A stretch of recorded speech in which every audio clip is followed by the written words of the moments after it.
क्या हम जाएंगे अभी? हाँ जाएंगे। उन्हें दफनाने के बाद उनसे कुछ बातें भी करनी है। नंबर 19 तकसीम। पता नहीं ये जगह कहाँ है। देखो यही है वो जगह। ये तो मुझे कोई बार लग रहा है।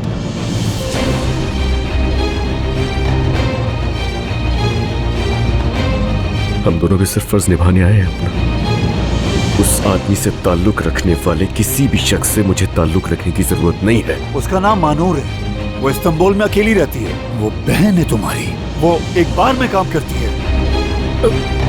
क्या कहा इसने? एक तो अंधों की तरह चल रही है और ऊपर से मुझे ही बेवकूफ कह रही है। बहुत अजीब हो तुम। हाँ देखो कितनी अजीब हूँ मैं। कोई मसला है? हाँ मसला है, बोलो।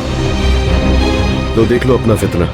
ये वाकई तुम्हारे लिए अहम है। काश मैं तुम्हारे साथ और ज्यादा रह पाती। ये जो कुछ भी हो रहा है इसकी जिम्मेदार सिर्फ तुम हो। ये मोहब्बत बदुआ बन गई।